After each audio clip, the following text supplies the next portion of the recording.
তো তার পরিপ্রেক্ষিতে তারা উত্তর দিয়েছেন যে ওবিসি কিছু মানে ত্রুটির জন্য আমাদের পরীক্ষাগুলো রেজাল্ট বের করতে অসুবিধা হচ্ছে। এইবার আমরা জিজ্ঞাসা করলাম যে এই কেসটা কতদিনে মিটতে পারে।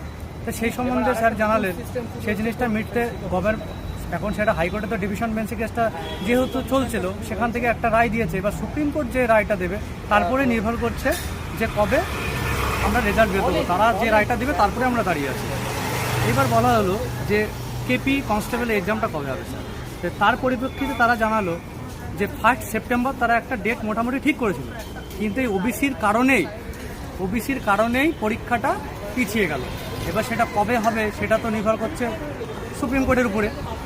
তারপরে আমরা জানালাম আপকামিং এক্সাইজ, এসআই, এএসআই এই সম্পর্কে। তো তারা বললেন যে এই বিষয়ে তাদের কাছে এখনও কোনো উপর থেকে চিঠি আসেনি। আমরা সিভিল ডিফেন্স বা অগ্রগামী সম্বন্ধেও জানার চেষ্টা করেছি। এই বিষয়ে তারা বলেছে তাদের কাছে কোনো রকম আপডেট নেই।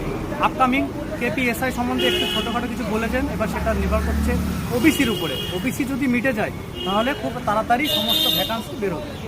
তারপরে আমরা বললাম যে স্যার চারিদিকে ইউটিউবে যে সমস্ত জিনিস আমরা শুনছি এগুলো সম্বন্ধে, তখন স্যার আমাদের জানালেন যে চারিদিকে তোমরা যেটা শুনছো সেটাও আমরাই শুনছি। তা এই বিষয়ে আমরা চেষ্টা করছি যতটা ফেয়ারভাবে কিছু করা যায়, আমরা সেটা নিয়ে একটা তদন্ত করছি। তোমরা যেটা বলতে এসছো সেটা আমরা সবই জানি। অনেক ছেলেরা আমাদেরকে ইমেল করেছে এই বিষয়ে স্যার জানালেন।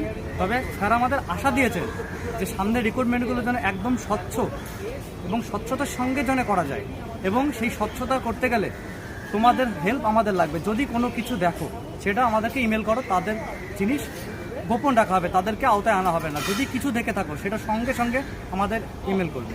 এই বলে আমার সংক্ষিপ্ত বিবরণ আজকে শেষ করলাম। এটাই আমাদের দাবি ছিল, হয়তো আমরা সাকসেস হতে পেরেছি। আর যারা ভাই ইউটিউবে এইসব করছো এগুলো বন্ধ করো, নাহলে তোমরা প্রবলেমে পড়ো।